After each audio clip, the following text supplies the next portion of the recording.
विनती सुनने वाले, मेरे आंसू निहारने वाले, चंगाई देने वाले, स्तुति हो यीशु राजा, स्तुति हो यीशु राजा। तुझसे होगा सब कुछ होगा, ये वचन काफी है। तुझसे होगा सब कुछ होगा, ये वचन काफी है। प्रभु ये वचन काफी है, तेरा एक वचन काफी है। विनती सुनने वाले, मेरे आंसू निहारने वाले, छुटकारा देने वाले, स्तुति हो यीशु राजा, स्तुति हो यीशु राजा। Good morning, praise the Lord. दिन की शुरुआत परमेश्वर के वचन के साथ मैं पास्टर राजकुमार आप सब प्रिय भाई बहनों का इस प्रातःकालीन वचन मनन में स्वागत करता हूं। आज मेरी प्रार्थना है, जैसा इस गीत में हमने गाया है, विनती सुनने वाले, मेरे आंसू निहारने वाले, चंगाई छुटकारा देने वाले, स्तुति हो यीशु राजा। आज मुझे जब आप सुन रहे हैं, बहुत से प्रिय भाई आंसुओं के मध्य में होंगे, चुनौतियों के मध्य में होंगे, कठिनाइयों के मध्य में होंगे। अपने जीवन में ऐसा लग रहा होगा कि अब कुछ उनके लिए बाकी नहीं बचा है। लेकिन आज मैं आपको बताना चाहता हूं, जब आपको लगे कि आपकी प्रार्थनाओं का उत्तर नहीं मिल रहा है, जब आपको लगे कि परमेश्वर खामोश हो गए हैं, जब आपको लगे कि आपकी परिस्थिति ऐसे ही रहने वाली है, तो आप गलत सोच रहे हैं। क्योंकि जब आपको लगता है परमेश्वर कार्य नहीं कर रहे हैं, प्रभु बैक ऑफ द सीन काम कर रहे हैं, जब परमेश्वर आपको दिखाई ना दे, वो हर परिस्थिति में आपके करीब हैं। आज मैं एक ऐसी स्त्री के बारे में जो अपने जीवन में बहुत निराश थी, बहुत दुखी थी और उसको नहीं समझ में आ रहा था क्या करना है, लेकिन उसको जो समझ में आया वो उसने किया। और जब उसको जो समझ में आया वो उसने किया, तो वो जिस बात के लिए सोच रही थी, परमेश्वर ने उसके लिए वो किया। पहला शमूएल उसका 1 अध्याय उसका 15 वचन। हन्ना ने कहा, नहीं हे प्रभु, मैं तो दुखिया हूं, मैंने ना तो दाख मधु पिया है और ना मदिरा। मैंने अपने मन की बात खोल कर यहोवा से कही है। एक हन्ना जिसको संतान नहीं है, एक हन्ना जिसको पेनिन्ना चिढ़ाती है, एक हन्ना जिसका पति भी उसको अच्छे से समझ नहीं पाया है, एक हन्ना जिसको उस समय के याजक एली भी गलत समझ रहे हैं, वो परमेश्वर के भवन में आकर रो रही है, प्रार्थना कर रही है। आज मुझे सुनने वाले मेरे भाई मेरी बहन, आपके जीवन की चुनौतियों का, आपके जीवन की कठिनाइयों का, आपके जीवन की बीमारियों का, आपके जीवन की तकलीफों का अगर कोई उत्तर है, तो वो उत्तर यही है कि आप परमेश्वर के भवन में, परमेश्वर की हुजूरी में आकर आप रोएं, प्रार्थना करें।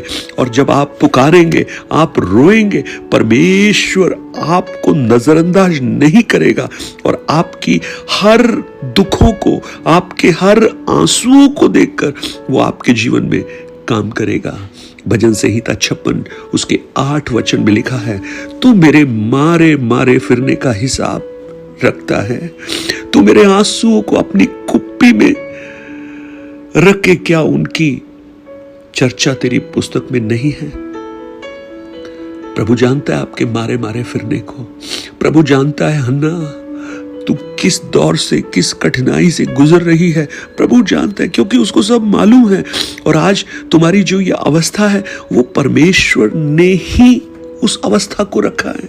अब देखिए उसका 5 वचन जब हम पढ़ेंगे, वहां लिखा है, परंतु हन्ना को वह दूना दान दिया करता था क्योंकि वह हन्ना से प्रीति रखता था। ये एल्काना के बारे में लिखा है, परंतु उसके आगे का जो शब्द है वो हमें डिस्टर्ब कर देता है। तो भी यहोवा ने उसकी कोख बंद कर रखी थी। ओ हालेलुया। हमें लगता है परमेश्वर कोख खोलता है, हमें लगता है प्रभु आशीष देता है, लेकिन प्रियो कई बार वो कोख बंद कर देता है, कई बार वो आशीषों का दरवाजा बंद कर देता है, कई बार वो हमारी प्रार्थना का उत्तर नहीं देता है।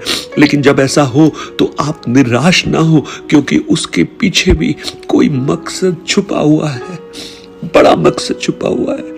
अब देखिए परमेश्वर ने अगर कोख बंद की है तो कोख खोलेगा कौन उसके अलावा। जब नूह जहाज में बैठ गया और लोग चिल्लाकर उसके पास आए कि जहाज का दरवाजा खोलो, हम भी आना चाहते हैं, लेकिन नूह का जवाब क्या था? दरवाजा मैंने बंद नहीं किया, चाबी मेरे पास नहीं है, चाबी परमेश्वर के पास है। मुझे सुनने वाले मेरे भाई बहन, आपके जीवन में जो ताला लगा हुआ है ना, आपकी समस्याओं का जो ताला है, आपकी आर्थिक तंगी का जो ताला है, आपकी बीमारी का जो बड़ा ताला है, आपके पारिवारिक क्लेश का जो बड़ा ताला है, इन सब की एक ही चाबी है और वो एक चाबी से सारे ताले खुल जाते हैं और उस चाबी का नाम है प्रार्थना की चाबी। और जब आप उस चाबी को इस्तेमाल करते हैं वो ताला अपने आप खुलने लगता है। अब देखिए हन्ना क्या बोल रही है? हन्ना कह रही है, मैं तो अपने मन की बात खोलकर परमेश्वर के सामने रखी हूं। दुख, निराशा, तकलीफ, बांझपन, बच्चे नहीं है, चिढ़ाया जाना उसकी सौत पनिन्ना के द्वारा, उसका पति उसको दुख को नहीं समझ पा रहा। 5वें वचन में कहता है, क्या मैं तेरे लिए 10 बच्चों से अच्छा नहीं हूं? अरे तुम बहुत अच्छे हो, लेकिन जो कमी है ना वो बच्चा ही पूरा कर सकता है। उसके बाद जो उसका आत्मिक अगुआ है एली, वो भी उसे गलत समझ रहा है, लेकिन सब उसको गलत समझ रहे हैं, परंतु इसने गलती नहीं की। इसने अपने अंदर कड़वाहट नहीं लाया, ये दूसरों का जवाब देने के लिए नहीं गई, लेकिन इसने सारी बातों को अपने हृदय के अंदर रखा, जैसे एक एक तीर उसके हृदय में लग रहे हो, और उसको कहीं भी बाहर शो नहीं किया। लेकिन जब परमेश्वर के भवन में आई, वो उसका दिल खुल गया। और जब दुख प्रकट हुआ ना, दुख पता कैसे प्रकट होता है? आंसुओं से प्रकट होता है, अपने चेहरा देखने से समझ में आता है, हमारे पोस्चर से समझ में आता है, हमारे हाव भाव से समझ में आता है। और हन्ना का जो दुख था वो उसके आंसुओं के द्वारा उसकी आंखों से बाहर निकल रहा था। आज मुझे सुनने वाले मेरे भाई बहन, आप अपने शायद परिस्थितियों को किसी को ना बोल पाए, और बोलने का कोई फायदा भी नहीं है। लोग समझकर भी आपको नजरअंदाज कर देंगे, आपको गलत समझेंगे, लेकिन जिसके पास आंसू लेकर आना है ना, उसके पास आप आ जाइए हन्ना के समान। और वो रो रही है। भजन संहिता 34 जब आप पढ़ेंगे, वहां पर लिखा है, वो टूटे हुए हृदय को कभी भी तुच्छ नहीं जानता है। Praise the Lord. वो हमारी प्रार्थनाओं को सुनने वाला ईश्वर है। धर्मी दोहाई देते हैं और यहोवा सुनकर उन्हें छुड़ाता है और सब विपत्तियों से छुड़ाता है। Praise the Lord. और देखिए 18 वचन में भजन 34 में लिखा है, यहोवा टूटे मन वालों के समीप रहता है और पिसे हुओं का उद्धार करता है। आज मुझे सुनने वाले मेरे भाई बहन, आपकी परिस्थितियां कितनी भी बड़ी हो, कितनी भी विकराल क्यों ना हो, टूटे हुए हृदय के साथ उसके पास आइए, पुकारिए उस परमेश्वर को, रोइए उसके सामने। और जब आप ऐसा करेंगे ना, प्रभु आपके जीवन में काम करना प्रारंभ करेगा। एली उसको कहता है, कुशल से जा, परमेश्वर तुझे मन चाहा वरदान दे। आज मेरी प्रार्थना है ऐसा शब्द आप भी सुने। हन्ना ने उस एली की आवाज को जब सुना, उसने ये नहीं सोचा कि ये मनुष्य की आवाज है, लेकिन उसने उसे परमेश्वर की आवाज सुना और उसने उस पर विश्वास किया। और फिर लिखा है कि वो फिर कभी उदास नहीं रही। आज मेरी प्रार्थना है आप जब इस वचन को परमेश्वर का वचन मानेंगे, थिस्सलुनीकियों के विश्वासियों के लिए पौलुस कहता है कि मैं धन्यवाद देता हूं तुम्हारे लिए, जब तुमने उस वचन को जो हमसे सुना, तुमने ये जाना कि ये परमेश्वर का वचन है। आप इस पर विश्वास कीजिए, भरोसा कीजिए, आप इस बात पर विश्वास कीजिए जो आज मैं आपको बोल रहा हूं।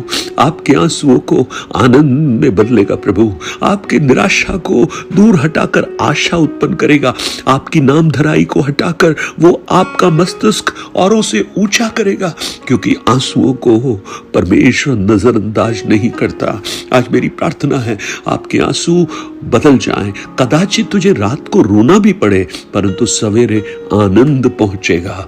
स्वर्गीय पिता, हम आपको धन्यवाद देते हैं जिस प्रकार उस हन्ना ने उस बात पर विश्वास किया, उसने प्रार्थना किया और परमेश्वर की उपस्थिति में उसने एक विश्वास का गर्भ धारण किया, उसका मुंह फिर कभी उदास नहीं हुआ। आज इस वचन को सुनकर प्रभु जी, कुछ प्रिय भाई बहन जो निराशा में है, दुख में है, उनके दुखों को आप दूर कर दे प्रभु जी, उनके आंसुओं को आप दूर कर दे और उनके मन में ये विश्वास पैदा हो जाए कि उनका प्रभु उनकी प्रार्थना को सुन चुका है और जवाब आ रहा है।